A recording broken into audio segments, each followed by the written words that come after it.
Hey there, it's another beautiful day. Let's watch some stuff. In the early 1900s, a series of remarkable stone structures were discovered in remote locations around the world. These amazing artifacts, known as stone stargates, captivated the imagination of archaeologists, historians, and conspiracy theorists alike. Carved with intricate patterns and symbols, their true purpose remained shrouded in mystery.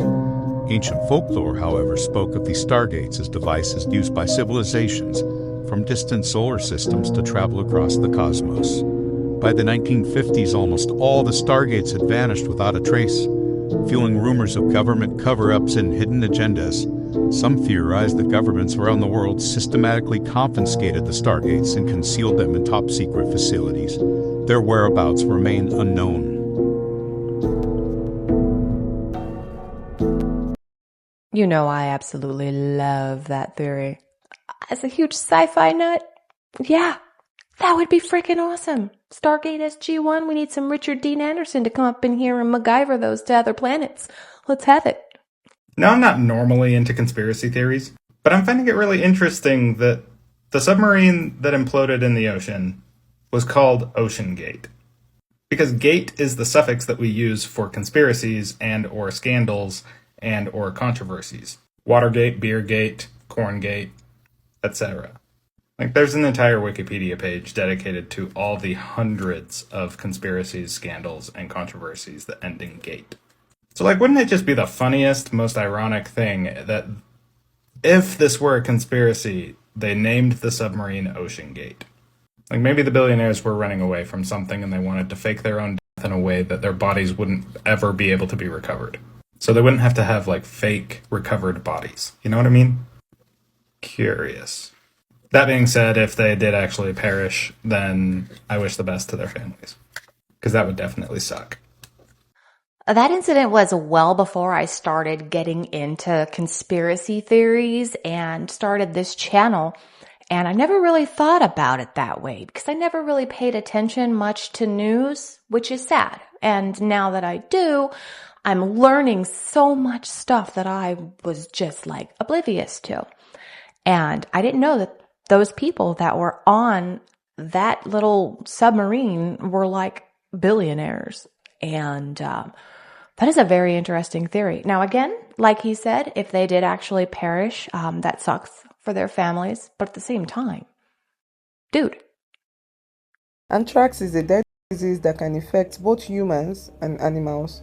It is caused by the bacteria Bacillus anthracis, which can survive in the soil for decades. There is now increased warning against eating sick animals or bushmeat. But how does anthrax spread? Anthrax can spread in three main ways. 1. Skin contact. This is the most common way for humans to get anthrax. It happens when the spores from an infected animal or animal product get into a cut or scratch on the skin. 2. Inhalation. This is the most serious form of anthrax and can be fatal. It happens when the spores are inhaled into the lungs. 3. Gastrointestinal. This is the least common form of anthrax. It happens when the spores are ingested from contaminated food or water. Just a little information for context. CDC just came out with a warning about anthrax. Just found the first cow full of anthrax disease. However, earlier this month, they approved an anthrax vaccine. Of course they did. So now we have anthrax on the rise. We have all of these diseases that all come with a vaccine that we have to make America sicker. So that was actually in August of 2023, last year. Here we are, September 2024, and it's happening again in Wyoming. But I can't find anything on TikTok for this year's thing going on, right? And I try to look other places and I get just a still image and just a little blurb about, hey, anthrax is here again. But the thing is, it took out 50 cattle and a moose. It going amongst livestock is not terribly uncommon, but it's not a normal thing, right? But to happen in wildlife, that isn't typical. It's been decades since since they found it in wildlife. So that's interesting. Or something beyond our level of comprehension today. Located in Pala, a town on the island of Malta in the Mediterranean Sea, the Hypogeum of Halseflaini is an extraordinary underground complex. It is one of the world's most significant prehistoric underground sites. Dating back to approximately 4,500 years ago, the Hypogeum is believed to have served as a sanctuary, burial site, and ritual center for the Neolithic inhabitants of Malta. It consists of a series of interconnecting chambers and passageways carved out of the native limestone rock, with nothing but chisels and hammers. The Hypogeum is divided into 3 levels. One of the most remarkable aspects of the Hypogeum is its extraordinary acoustic design. Certain chambers, including the Oracle Room, exhibit a phenomenon known as resonant frequency, which causes sounds produced in these spaces to be amplified and reverberate throughout the chamber. This suggests that the Hypogeum was specifically designed for ritualistic and spiritual purposes, or something beyond our level of comprehension today. The construction of these ancient caves is so impressive. The way he talks about the way sound goes through it, it makes me think that maybe it was like a healing chamber, like a hospital kind of thing, right?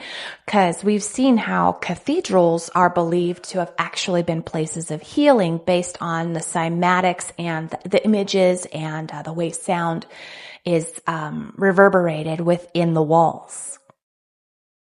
Hey, thanks so much for stopping by today. If you're having a good time, won't you hit that like button for me? And if this is your kind of content, we've got a subscribe button for you too. And then you can come back tomorrow, because I'm making a new episode every day.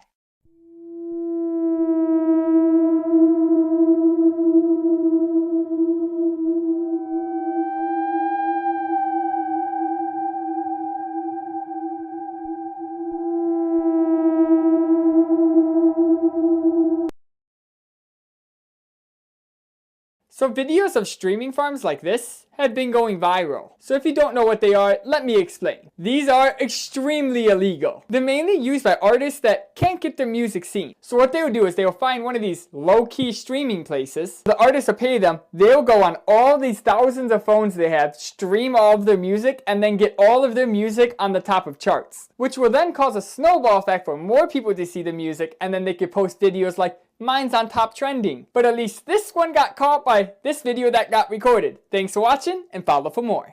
I don't understand how people are like mentally okay with doing that. Like money is that important to them that they'd rather go and fake all of this stuff than actually produce something that people want to watch.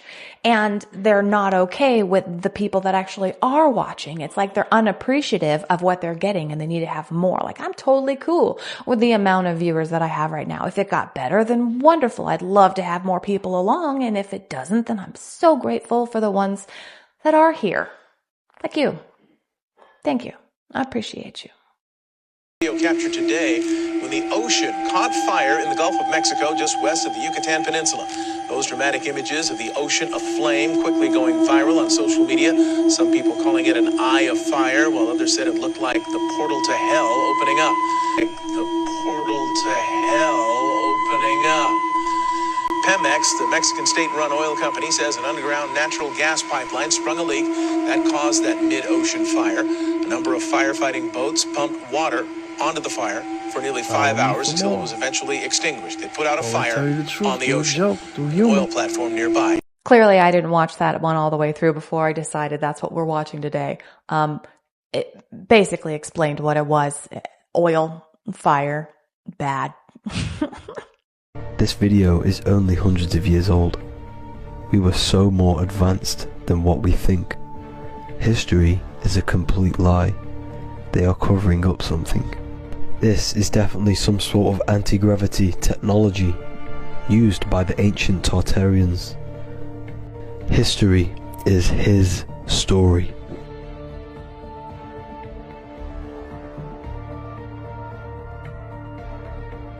These videos are not just it. There are pictures of the ancients using advanced technology that we do not even use to this day. Why are we not told about this? And why is this not in our history books? This looks like some sort of spirit technology to see the other side, or some sort of hologram technology. What do you think? I think a lot of that technology stemmed from Operation Paperclip. Remember when we went over to Germany after World War II and we were like, hey, scientists and smart folks, you want to come over here and work for us? And then they start doing things with the alien technology that they had, right? Not really prepared for what Alexa had to say about the cell phone towers that are popping up everywhere. So something comes up on my TikTok feed last night, and I'm like, what? These towers that we're seeing everywhere, they're apparently called Gwen towers, Gwen. So of course I had to check with my source. I mean, my source is God, but the fake source named Alexa. Check out what she told me. Yeah, you're gonna want to listen to this. I'm in Michigan, and I pass a lot of these. See that? The tower right there? What are those? What are those towers? Alexa, what are Gwen towers? According to an Alexa Answers contributor, the Ground Wave Emergency Network, GWEN, system was designed to protect U.S. communications during a high-altitude nuclear explosion. They use low-frequency radio waves and are designed to be used when regular radio is knocked out. Alexa, why do we have Gwen towers? According to an Alexa Answers contributor, the Ground Wave Emergency Network, GWEN, system was designed to protect U.S. communications during a high-altitude nuclear explosion. They use low-frequency radio waves and are designed to be used when regular radio is knocked out. So it feels like an anticipatory move, right? Because there seems to be all kinds of other nuclear stuff going on in other countries that aren't necessarily friendly like with us. So we're preparing to have things happen. And just in case those things do happen, we've got like our little back door to communicate somehow. Right? Is that scary? I don't know yet. I haven't decided if it's scary yet or not. TikTok, you guys have seen the videos of the shipping containers and the weird stuff going on in my small community. Well, I'm at the base that they keep dropping them off at. We've been getting shipments for weeks now, and there's something weird at this building behind me. As you can see, TikTok, you want to see what they are unloading out of these strange shipping containers? Look at this. I'm not sure if it's some kind of radar equipment that they're using for some kind of mission, but these strange containers keep coming. They unload them and put them in these huge storage facilities on this secret property, and we need to get to the bottom of this, because I don't know why this is happening in my community. Remember this guy, our friend with the shipping containers? I can't tell if he's showing us the portable building in the back or the things that have very obviously been sitting there for a very long time with grass growing through them, because it looked like some ladders and maybe a couple of trailers. But if it's a thing in the back, they're pulling those out of shipping containers. They look like portable buildings, right? And if that place is so freaking secret, why are you there filming? This guy, I swear, it's working. People are watching it. I think it's silly. Did you know that there's a massive 12,000-year-old interconnected tunnel system that spans from Scotland to Turkey? Referred to as superhighways. The million miles of tunnels connect every country and region across Europe, from the Scottish Highlands to the Mediterranean coast. According to some researchers, the network was created to safeguard humans from predators. Others, on the other hand, believe that the linked tunnels were used as modern-day highways, allowing people to travel safely regardless of battles, bloodshed, or even weather above ground. You know what that makes me think of? Previously advanced civilizations and the whole earth like doing its reset thing, right? When the poles shift and then all the stuff goes cattywampus. Yeah. And then there's like people that were here and then they dug these tunnels because they knew it was going to happen or something like that. And they knew our world wouldn't be habitable for a while. And so they had to live underground. And those that did survive, when they finally came up, they became us. And then they're like, hide it, hide it, hide it. Maybe we're supposed to find those caves. Maybe that's where we're supposed to be when this crap happens again. Huh. That's interesting. The mystery of the Long U Caves of China. They're massive. They're at least 2,000 years old, and nobody knows who made them. First discovered in 1992 by a local villager, 36 grottos have now been discovered covering a massive 30,000 square meters. Carved into solid siltstone, Each grotto descends around 30 meters underground and contains stone rooms, bridges, gutters and pools. Who built them? Short answer, nobody knows. There's a lot of stuff going on in this world that we don't have answers to, Bushkis. Shavadoo! That's so true. There are a lot of things happening on this planet, or that have happened on this planet, that we don't know about. We can't explain. But it is a lot of fun to think about the possibilities, isn't it? On that note, I'm going to call it for today. Thank you so much for sharing your time with me. Come on back tomorrow. We're going to watch some new stuff. I'll say different things. And it's going to be fantastic. Until then, have a wonderful day.